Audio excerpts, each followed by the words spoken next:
o ressarcimento desta quantia, com a devida correção, inclusive.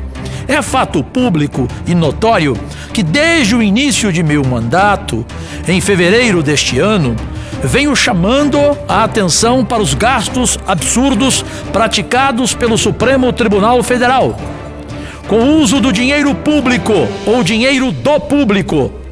Lembro, inclusive, meu pedido ao Tribunal de Contas da União de investigação do processo licitatório destinado a contratar serviços escandalosos de refeições institucionais, causando no Brasil escândalo por causa dos altos valores que seriam despendidos com pratos refinados, lagosta, camarão e vinhos e uísques, desde que essas bebidas tivessem premiações entre os 3 maiores prêmios do mundo.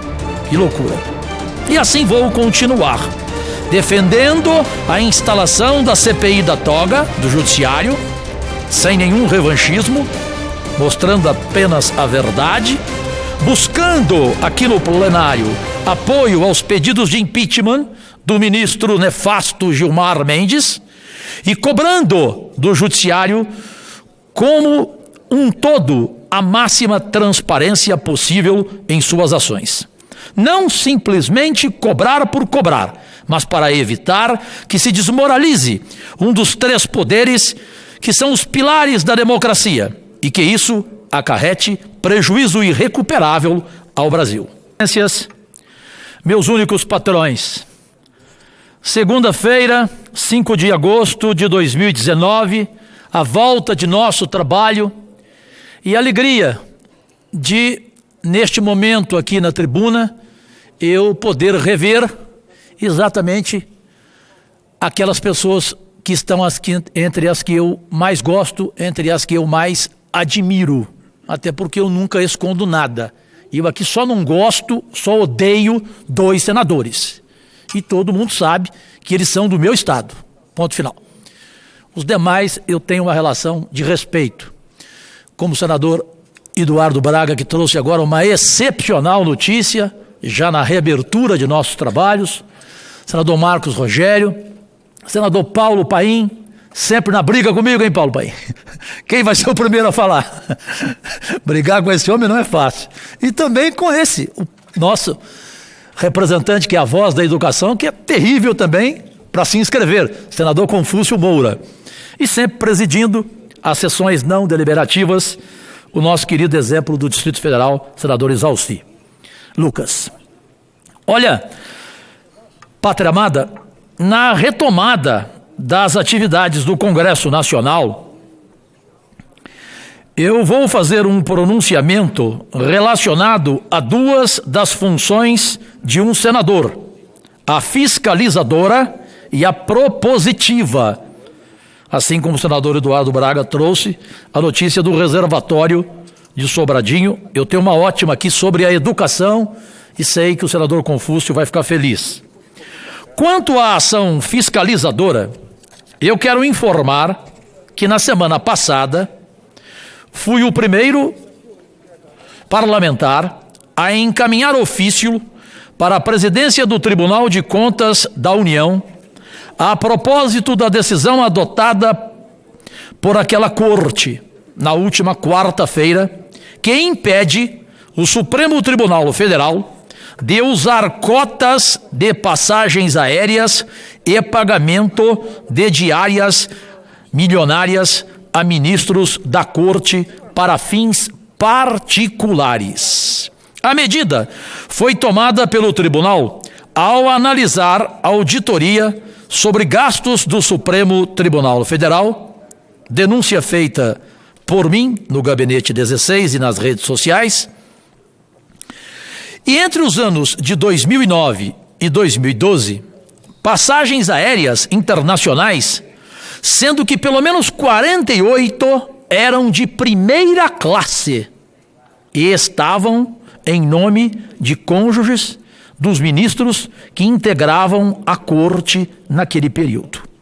O episódio foi divulgado pela imprensa como farra das passagens. Sem deixar de questionar a morosidade do Tribunal de Contas da União, que tomou uma decisão sobre o caso 6 anos após provocado, manifestei mesmo assim meu apoio irrestrito ao Tribunal de Contas pelo fato de comunicar ao Supremo Tribunal Federal que os bilhetes aéreos só devem ser emitidos se a viagem tiver relação com as atividades jurídicas dos ministros e ainda que haja transparência na emissão das passagens. Embora a Suprema Corte já tenha se manifestado e revogado as cotas de seu regimento interno, defendo a necessidade de que o episódio não fique impune, uma vez que as passagens já adquiridas, senhoras e senhores, o valor delas é de R$ 629.919,23 no momento como o nosso país vive. É um desrespeito à população, pois significa prejuízo aos cofres públicos. A meu ver, por justiça, já que estamos falando de um tribunal superior, é preciso cobrar pelo ressarcimento desta quantia, com a devida correção, inclusive. É fato público e notório que desde o início de meu mandato, em fevereiro deste ano, venho chamando a atenção para os gastos absurdos praticados pelo Supremo Tribunal Federal, com o uso do dinheiro público ou dinheiro do público. Lembro, inclusive, meu pedido ao Tribunal de Contas da União de investigação do processo licitatório destinado a contratar serviços escandalosos de refeições institucionais, causando no Brasil escândalo por causa dos altos valores que seriam despendidos com pratos refinados, lagosta, camarão e vinhos e uísques, desde que essas bebidas tivessem premiações entre os 3 maiores prêmios do mundo. Que loucura! E assim vou continuar, defendendo a instalação da CPI da toga do Judiciário, sem nenhum revanchismo, mostrando apenas a verdade, buscando aqui no plenário apoio aos pedidos de impeachment do ministro nefasto Gilmar Mendes e cobrando do Judiciário como um todo a máxima transparência possível em suas ações. Não simplesmente cobrar por cobrar, mas para evitar que se desmoralize um dos 3 poderes que são os pilares da democracia e que isso acarrete prejuízo irrecuperável ao Brasil. Dito isso, permita-me, presidente Isalci, quero passar agora rapidamente a falar sobre o aspecto propositivo de minha atividade, voltando aqui a defender o meu projeto de emenda constitucional para transformar em permanente o Fundeb, o importante Fundeb. Isso é educação. Quem fala melhor do que eu sobre ela é o senador Confúcio, que durante o recesso do Legislativo ganhou um apoio que julgo importante e quero comunicar ao Brasil e a todos os meus bons e queridos colegas. Aqui vejo chegando o senador Lucas Barreto, que usa indevidamente a minha cadeira. Mentira, eu que a uso indevidamente. Quem está com ele? É o senador Jorginho? Não, eu não enxergo daqui. Hã? É, o Marcos Rogério eu já falei, é o senador Jorginho, o catarinense Jorginho Melo. Em 25 de março deste ano, menos de 2 meses após o início dessa legislatura, subi a esta tribuna para ser o primeiro a apresentar um projeto de emenda à Constituição que acrescenta o artigo 212-A, Constituição Federal, para tornar permanente o Fundo de Manutenção e Desenvolvimento da Educação Básica e de Valorização dos Profissionais da Educação, Fundeb, e revoga o artigo 60 do ato das disposições constitucionais transitórias. Chegou o senador Álvaro todos os dias? Chegou. Aliás, na quinta-feira ele já estava aqui, senador Regufe, e telefonou para mim: venha para cá, Cajuru, vamos fazer uma live, não tem ninguém aqui. É terrível, Álvaro. Então, naquela oportunidade, para concluir, ocorria uma feliz coincidência em que a professora brasileira Débora Garofalo, da Rede Pública de Ensino de São Paulo, me lembro que o senador Paulo Paim ficou feliz de saber, ela acabava de ser contemplada pelo Prêmio Global Teacher Prize de 2019 como uma das 10 melhores professoras do mundo. A professora Débora foi escolhida entre 10 mil concorrentes, indicados por 179 países. A minha proposição não foi por acaso. Ao colocar a educação como um dos três pilares de meu mandato nesta casa, filo, querida senadora Selma, chegando aqui também, saudades.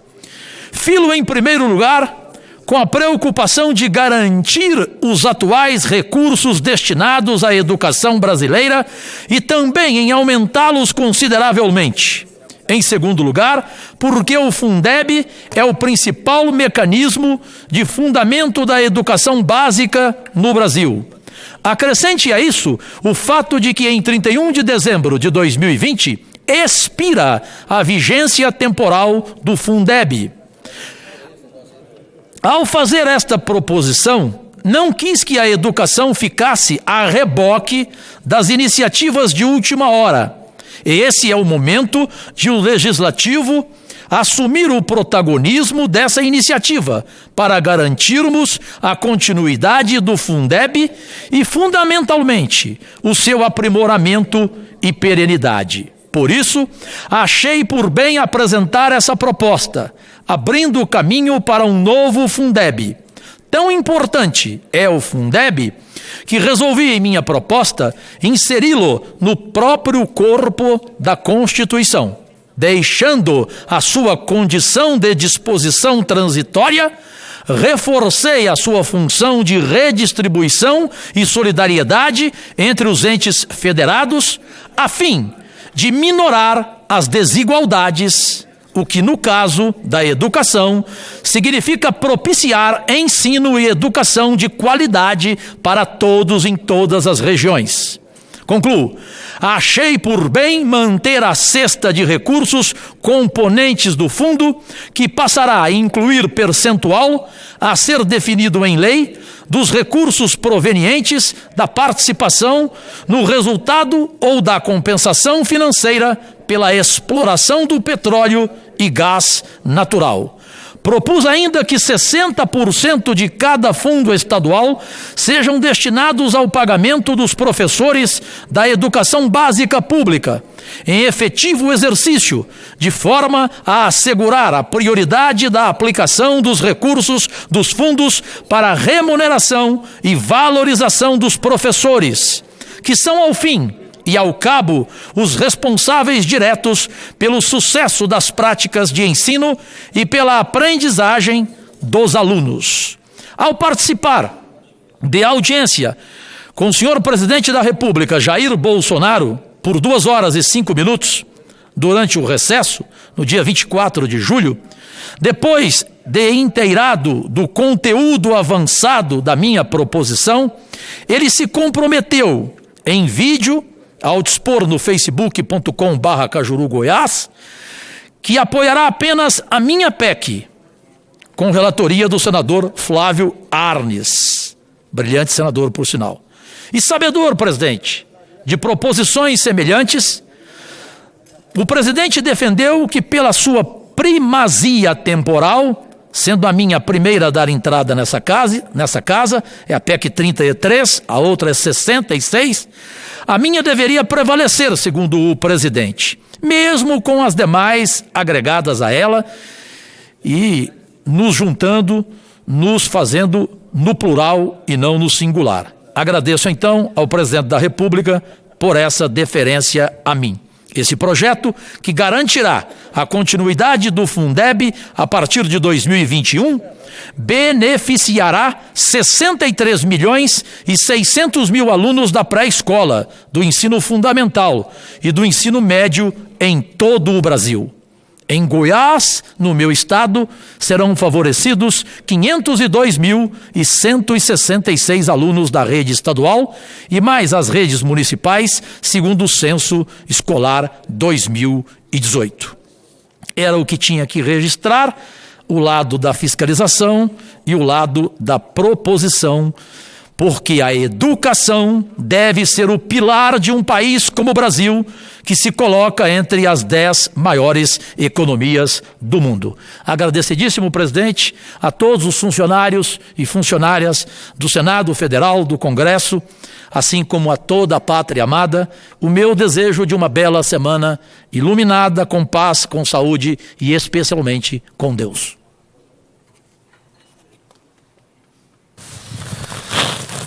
Parabéns, Vossa Excelência. Já convido o próximo orador inscrito, o nosso querido defensor da educação de Rondônia, governador e senador Confúcio Moura, da minha querida Ariquemes.